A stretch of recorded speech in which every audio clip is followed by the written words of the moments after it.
আল্লাহ বলেন আমি তো আগেই বলে দিয়েছি সুদ খাওয়া হারাম, তারপরও আমরা মানি না। সুদ ঘুষ হারাম সেটা নতুন করে বলবো কেন? সুদ ঘুষ হালাল তো নয় ভালো করে তুমিও জানো, ঠিক কিনা?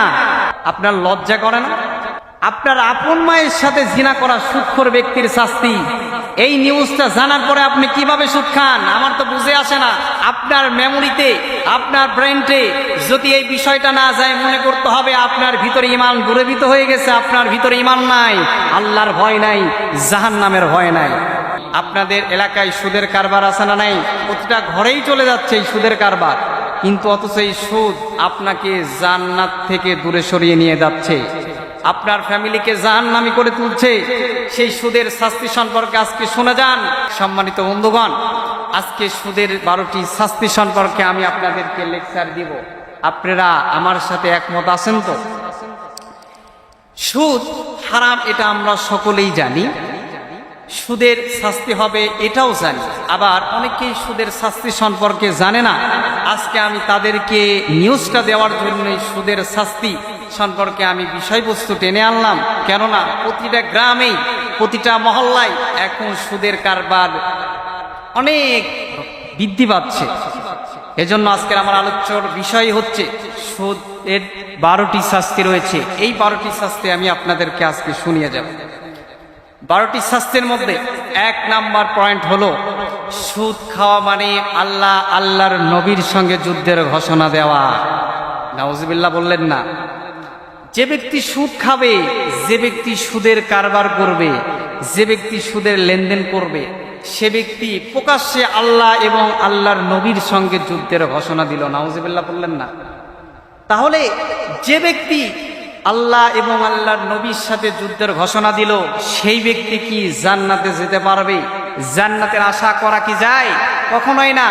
প্রিয় ভাই আমার, প্রিয় বন্ধু আমার, আমি আপনাকে আরজ করে বলি, সুদ খাচ্ছেন মানে আল্লাহ এবং আল্লাহর নবীর সঙ্গে যুদ্ধের ঘোষণা আপনি দিয়ে দিচ্ছেন। আপনাকে এই পয়েন্টগুলো বুঝতে হবে, এই শাস্তির বিষয়বস্তুগুলো আপনাকে বুঝতে হবে। 1 নাম্বার পয়েন্টটি হলো, যে ব্যক্তি সুদ খাবে আল্লাহ এবং আল্লাহর নবীর সঙ্গে যুদ্ধের ঘোষণা দিল। আল্লাহ পাক আমাদের সেই সুদ থেকে হেফাজত করুন। আল্লাহ এবং আল্লাহর নবীর সঙ্গে যেন আমরা যুদ্ধের ঘোষণা না দেই, সেইখান থেকেও আল্লাহ পাক আমাদেরকে হেফাজত করুন এবং সেই সুদের সাথে আমাদের কোনো সম্পর্ক থাকতে পারে না। সম্মানিত বন্ধুগণ, সুদের 2 নাম্বার শাস্তি হলো, যে ব্যক্তি সুদ খাবে তার 2 নাম্বার শাস্তি হলো কিয়ামতের ময়দানে পাগল অবস্থায় সেই সুদখোর ব্যক্তি উদিত হবে। কি অবস্থায় উদিত হবে ভাই? পাগল অবস্থায় উদিত হবে। যাকে শয়তান পরশ বানিয়ে পাগল বানিয়ে নিয়েছে, যাকে শয়তান স্পর্শ ছোঁয়া দিয়ে পাগল বানিয়ে নিয়েছে। দুনিয়াতে আমরা দেখি না যে একটা পাগল, যার সেন্স নাই, যার কোনো কিছুর ভ্যালু নাই, ঠিক এমনি ভাবেই সুদখোর ব্যক্তিও দুনিয়াতে শয়তানের ধোকায় পড়ে শয়তান তাকে পাগল বানিয়ে নিয়েছে, স্পর্শ করে পাগল বানিয়ে নিয়েছে। এমন অবস্থায় কিয়ামতের ময়দানে উদিত হবে। সেই বিষয়ে দেখি কোরআন আমাদেরকে কি নিউজ দেয়।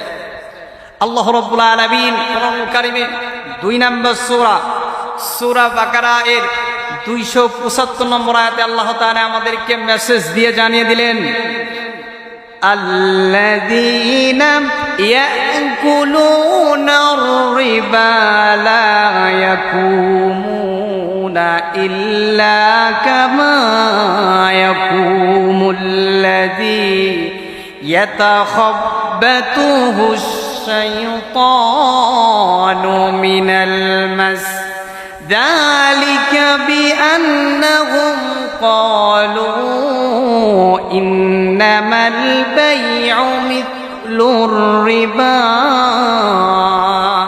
وأحل الله البيع وحرم الربا فمن جاءه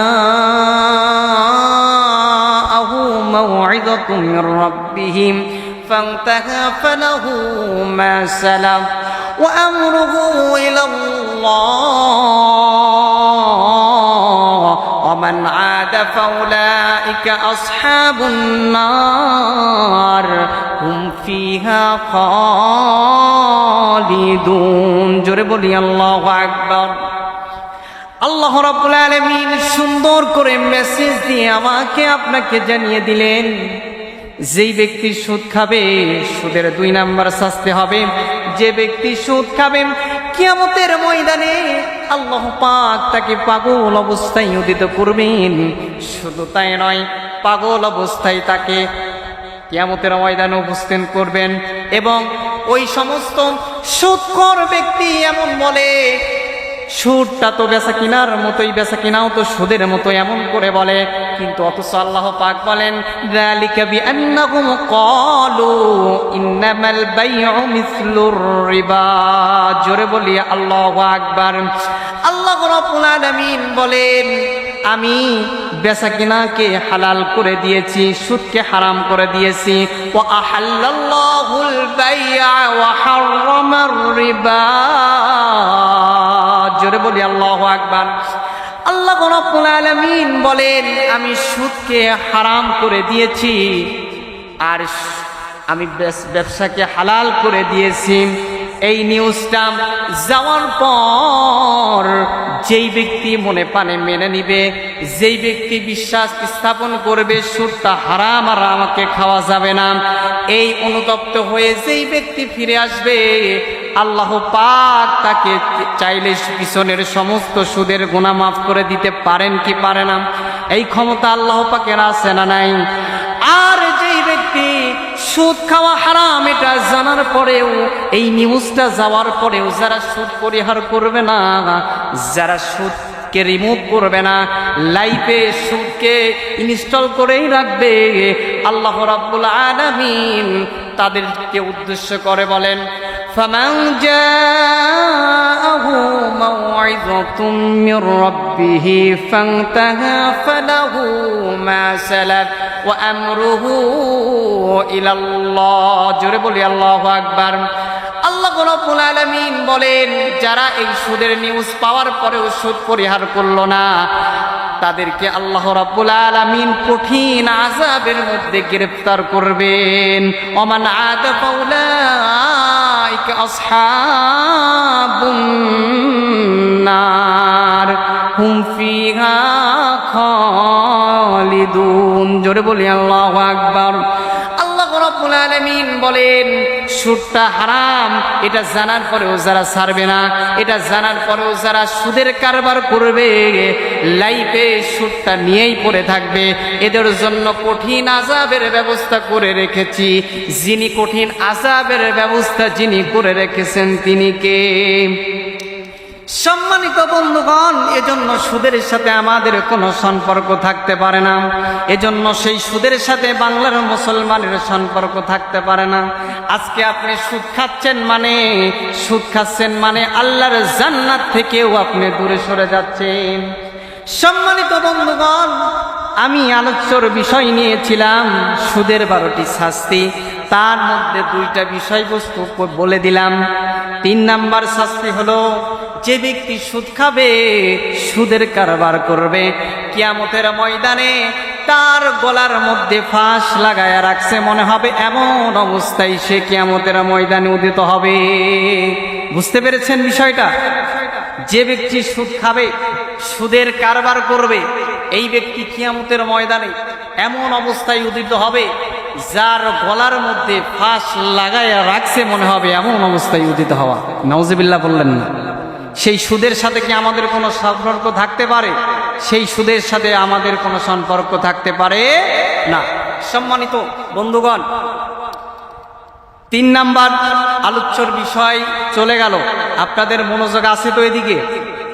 4 নাম্বার পয়েন্ট হলো, যে ব্যক্তি সুদ খাবে, যে ব্যক্তি সুদের কারবার করবে, তার এলাকার মধ্যে যেন আল্লাহর আযাবটাকে বৈধ করে নিল। নাউজুবিল্লাহ। আজকে আপনার এলাকায় সুদের কারবার করছে, আপনার পাশের বাড়ির লোক সুদের কারবার করছে, একটি মহল্লাতে যতগুলো মানুষ রয়েছে, এই একটি ব্যক্তির কারণে আল্লাহর গজবটা এলাকার মধ্যে যেন উদিত করে নিল। এখন আপনার উপায়, আপনার এলাকাতে সুদের কারবার থাকবে, আপনার ফ্যামিলিতে সুদের কারবার থাকবে, আপনার পাশের বাড়িতে সুদের কারবার থাকবে। আপনার উচিত এই সুদের কারবারটা পরিহার করার জন্য তাদেরকে বার্তা পাঠানো এবং তাদেরকে নিষেধ করা। কেননা সুদে সে তো ধ্বংস হবেই, এবং তার সুদ খাওয়ার কারণে তার আমরা যে এলাকাতে থাকি সেই এলাকার মধ্যেও আল্লাহর আযাবটাকে যেন বৈধ করে নেবে। আপনি বুঝতে পেরেছেন? এজন্য আপনার এলাকায় সুদখোর থাকলে তাকে নিষেধ করবেন, আপনার পরিবারে থাকলে তাকেও নিষেধ করতে হবে। সেই সুদের সাথে আমাদের পরিবারের কোনো সম্পর্ক থাকতে পারে না। আমার এলাকার মধ্যে সুদের কারবার থাকলে সেই এলাকাও থেকে সুদটা হটিয়ে দেওয়া, এটা আমাদের যারা বড় রাহবার রয়েছে, আমাদের যারা ফ্যামিলি মেম্বার, এলাকার যারা প্রতিনিধিত্ব রয়েছে, এই বিষয়টা তাদেরকে গবেষণা করতে হবে। তাদেরকে এই নিউজটা দিয়ে এলাকা থেকে এই সুদের কারবারটা দূরীভূত করতে হবে। সম্মানিত বন্ধুগণ, আমরা 4 নাম্বার পয়েন্টে ছিলাম, আপনাদের মনোযোগের দিকে আছে তো? সুদের 12টি শাস্তি, তার 4 নাম্বার পয়েন্ট চলে গেল। 5 নাম্বার সুদের শাস্তি সম্পর্কে 5 নাম্বার পয়েন্ট হলো, যে ব্যক্তি সুদ খাবে, যে ব্যক্তি সুদের কারবার করবে, দুনিয়াতে যে ব্যক্তি সুদ খাবে, সে তার এলাকাতে যার ফসলের কোনো বরকত থাকবে না, খাদ্যর অভাব দেখা দিবে এলাকাতে। আপনি দেখেন একটা সুদখোর ব্যক্তির কারণে আপনার এলাকার মধ্যেও আল্লাহর আযাবটাকেও বৈধ করে নিচ্ছেন। আবার এই সুদখোরের কারণে, এই সুদখোর ব্যক্তির কারণে এলাকাতে ফসলের কোনো বরকত থাকবে না। সেই এলাকাতে ফসলের বরকত যিনি উঠায় নেবেন তিনি কে? এবং আপনার খাবারের কোনো রিজিকের ভিতরে বরকত থাকবে না, ফসলের বরকত থাকবে না, খাবারের বরকত থাকবে না। আজ আমরা সেই সুদের সাথে কারবার বেশি না কম এখন এলাকাতে বলেন তো? প্রতিটা এলাকাতেই এখন সুদের কারবার যে হারে বৃদ্ধি পাচ্ছে, আমি আশ্চর্য হয়ে যাই যে সুদের কারবার এত পরিসরে বৃদ্ধি পাচ্ছে। আপনি একটা কথা মনে রাখবেন, সুদ বাহ্যিক দৃষ্টি থেকে দেখে মনে হয় যে ও খুব প্রভাবশালী, কিন্তু সুদের আরেকটি অংশ হচ্ছে, আরেকটি অর্থ হচ্ছে ধ্বংস। সেটা আপনি তখনই বুঝতে পারবেন, দেখবেন সুদখোর ব্যক্তির অনেক টাকা হয়েছে, কারণ সুদের টাকা লাগাই দিলে এটা তো কমার কথা না, বাড়েই। আপনি টাকা লাগাই দিয়েছেন, এই টাকাটা বাড়তেইছে, কিন্তু আপনি ভুলে যাবেন না অবৈধভাবে, হারামভাবে যেই টাকাটা, যেটা আল্লাহ হারাম করে দিয়েছে, সেইটা আজকে আপনি ভক্ষণ করছেন। আপনি এটা ভুলে যাবেন না অনেক টাকার মালিক হয়েছেন। আপনি এটা ভুলে যাবেন না আল্লাহ আপনার ফ্যামিলিতে বা আপনাকে এমনও অসুখ দিতে পারে, আপনার কোটি টাকা হয়েছে, সেই অসুখটা দেখানোর জন্য হাসপাতালে গিয়েছেন, সেই হাসপাতালের বিল পরিশোধ করার মতো ক্ষমতাও আল্লাহ আপনার রাখবে না। এমন হতে পারে কি পারে না? কিন্তু আজকে আপনি সুদের টাকা খেয়ে অনেক টাকা হয়েছে, আপনি নিজেকে অনেক বড় প্রভাবশালী মনে করছেন, কিন্তু মনে রাখবেন সুদের আরেকটি অর্থর নাম হচ্ছে ধ্বংস। সেটা তখনই বুঝতে পারবেন যেই দিন পরকালে মামলাতে আপনি ফেসে যাবেন। সম্মানিত বন্ধুগণ, সুদের 12টি শাস্তি, তার 5 নাম্বার শাস্তির বিষয়বস্তু আমি আপনাদেরকে বললাম।